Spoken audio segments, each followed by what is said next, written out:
बिहार में आजकल तेज प्रताप का जो दही चूड़ा का भोज है वो सियासी चर्चाओं के केंद्र में बना हुआ है। अब आप ये कहेंगे कि भाई दही चूड़ा का भोज ही तो है, इसमें ऐसा हाय तौबा मचाने वाली क्या बात है। लेकिन इस दही चूड़ा के भोज में ही कुछ खिचड़ी पकने वाली है, इस तरह के कयास लगाए जा रहे हैं। क्योंकि जो निमंत्रण देने का सिलसिला है और तेज प्रताप यादव जिस तरीके से विजय सिन्हा के पास पहुंचते हैं, दीपक प्रकाश के पास पहुंचते हैं, नीतीश कुमार के पास जाने की बात है, सम्राट चौधरी से मिल रहे हैं और हर उस व्यक्ति से मिल रहे हैं जो प्रभावशाली है, रसूखदार है, चाहे वो पक्ष का नेता हो चाहे विपक्ष का नेता हो, सबको निमंत्रण दे रहे हैं। अब उनके इस निमंत्रण देने की बात को देख करके, उनके इस दही चूड़ा के भोज की बात को देख करके अब ये कयास लगाया जा रहा है कि क्या ये अपने पिता के नक्शे कदम पर है। क्योंकि लालू यादव भी इसी तरीके से दही चूड़ा का भोज देने के लिए फेमस थे और अक्सर इस भोज के दौरान बड़ी बड़ी खिचड़ी पक जाया करती थी। तो इसी पर चर्चा होगी आज के इस वीडियो में, तो इस वीडियो को आखिर तक जरूर देखिएगा। नमस्कार, मैं हूं डॉक्टर सुरजीत सिंह और आप देख रहे हैं YPN बिहार झारखंड। अगर आपने अभी तक इसे सब्सक्राइब नहीं किया है तो सब्सक्राइब कर लीजिए और अगर आपको ये वीडियो अच्छा लगे तो लाइक कीजिए, शेयर कीजिए और कमेंट जरूर कीजिए। तो तेज प्रताप यादव क्या लालू यादव के नक्शे कदम पर चल पड़े हैं, यानी कि अपने पिता के नक्शे कदम पर। क्योंकि वो दौर भी रहा है जब लालू यादव की हनक हुआ करती थी, सत्ता में काबिज हुआ करते थे।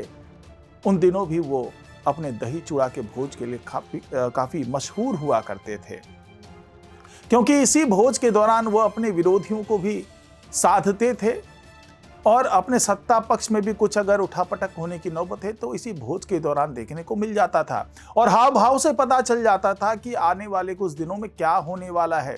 यानी कि पूरे साल की रणनीति इसी दही चूड़ा के भोज से शुरू होती थी। अगर हम बैकग्राउंड में जाएं तो पता चलेगा कि कैसे नीतीश कुमार को दही का तिलक लगा करके राबड़ी देवी NDA से महागठबंधन में ले आती हैं और यह तिलक महागठबंधन के लिए विजयी तिलक रहा। लेकिन ऐसा ही तिलक एक वक्त में जब लालू यादव ने नीतीश कुमार को लगाया, मैं 2017 की बात कर रहा हूं, जब महागठबंधन की सरकार थी, लालू यादव और नीतीश कुमार की गठजोड़ की सरकार थी और उस वक्त बहुत ही मजाकिया लहजे में लालू यादव बोल देते हैं कि भाई ये जो दही का तिलक है वो आपको बीजेपी के जादू टोने से बचाएगा। लेकिन होता क्या है, होता बिल्कुल उलट है। कुछ दिनों बाद ही नीतीश कुमार महागठबंधन से निकल करके NDA का दामन थाम लेते हैं। तो यहां पर इस दही चूड़ा भोज के दौरान कई राजनीतिक समीकरण साधे गए, कई राजनीतिक समीकरण बने और बिगड़े। तो क्या अब अपने पिता की इसी विरासत को आगे बढ़ाना चाहते हैं तेज प्रताप यादव? क्योंकि वो अपने परिवार के लोगों को भी निमंत्रण दे रहे हैं, निमंत्रण दे रहे हैं सत्ता पक्ष के उनको भी और निमंत्रण दे रहे हैं विपक्ष के जो कद्दावर नेता हैं उनको भी, और भव्य दही चूड़ा भोज करने की तैयारी में लगे हैं। जनशक्ति जनता दल के अध्यक्ष हैं, इस नाते से भी वो भोज दे रहे हैं। लेकिन अब यहां पर एक ट्विस्ट आता है।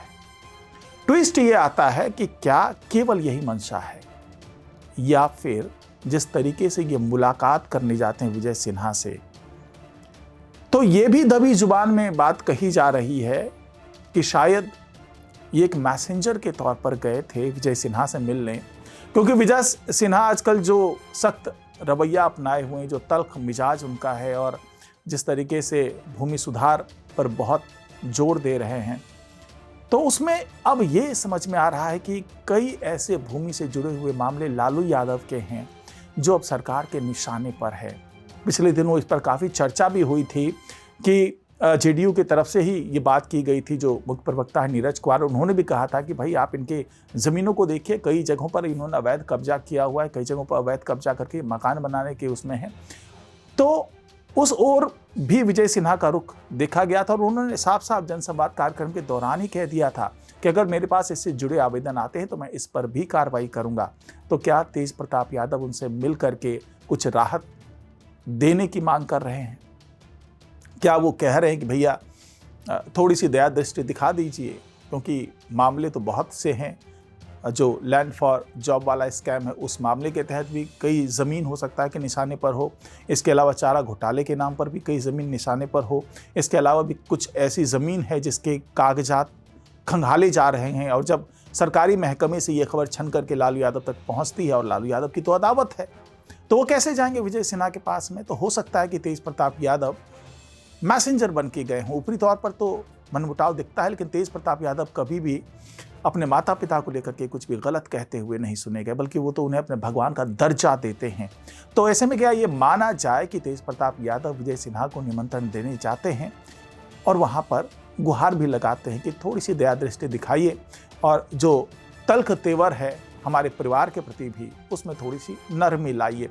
ये कयास है, ऐसा कुछ हुआ होगा, ये मैं दावे के साथ नहीं कह रहा हूं, लेकिन ऐसा कुछ हो सकता है। इस तरह के कयास लगाए जा रहे हैं।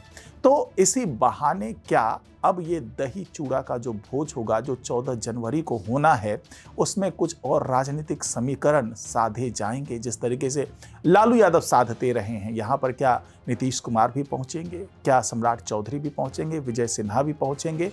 और क्या तेजस्वी यादव भी पहुंचेंगे? लालू यादव भी पहुंचेंगे? और जो विपक्ष का खेमा है वो भी पहुंचेगा? अभी तो ये केवल कयास ही है कि ये लोग पहुंचेंगे। हालांकि निमंत्रण सब जगह जा रहा है, और ये भी माना जा रहा है कि एक बड़ा मंच तैयार होगा दही चूड़ा भोज के दौरान, जहां पर सभी दलों के कद्दावर नेता जुटेंगे, शिकवे शिकायत दूर होंगी। हो सकता है कि कुछ समीकरण नए भी वहां पर बनते हुए नजर आए। तो फिलहाल आज की रिपोर्ट में इतना ही। नमस्कार।